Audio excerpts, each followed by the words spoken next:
Hi, my name is Dean Banks, and I am the author of the book Spiritual Growth Articles of Expectation. It's available on Amazon.com. I'm a composer and a producer of multimedia for websites, and I write for several blogs and operate the Spirituality Guidance web TV channel at spiritualityguidance.com. I would like to thank Dr. Antonio Newton, my mentor in the music business and spiritual teacher for many, many years, Gary and Mitch Snyder, and I would like to dedicate this segment to a mutual friend, Steve Liberty Loria, who we lost a couple of years ago. Okay, today I will be speaking on the law of allowance.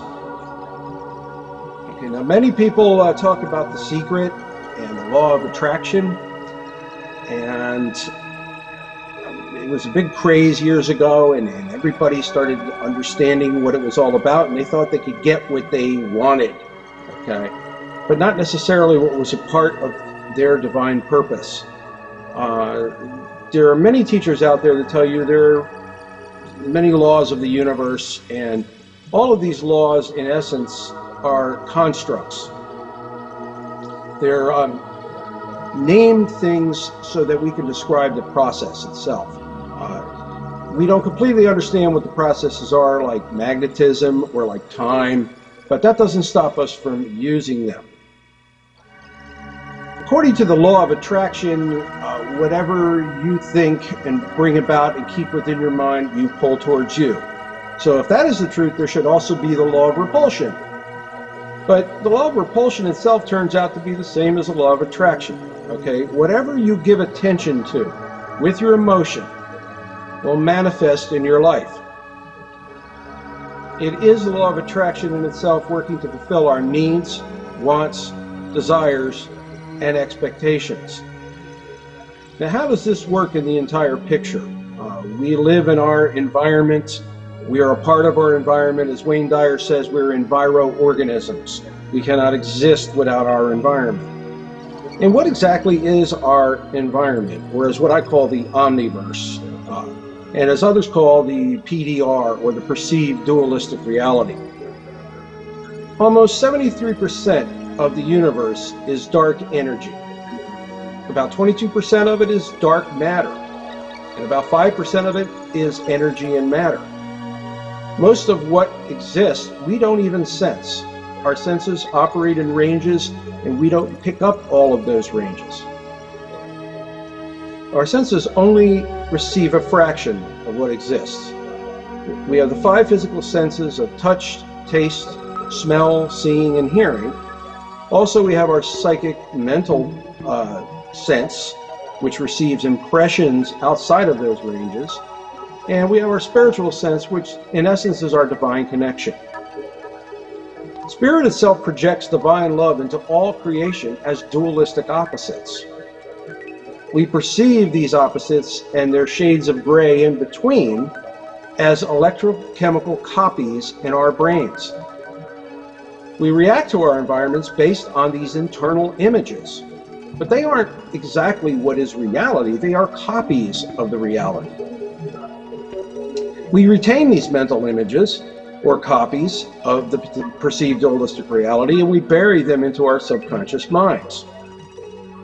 Now, in regards to projecting our reality,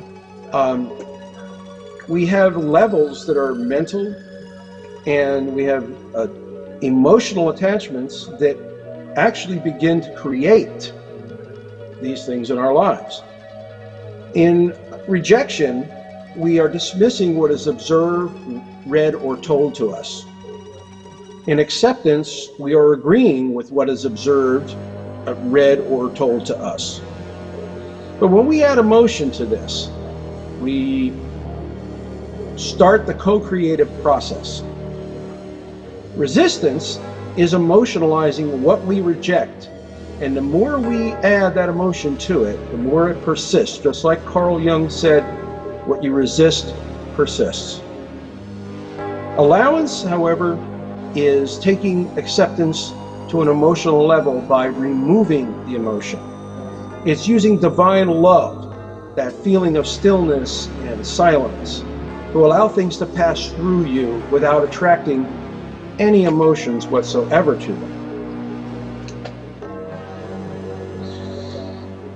Through observation, which are of events, circumstances, situations, occurrences, and the behavior of people, we react to our environments, but we also have the choice to proact as well.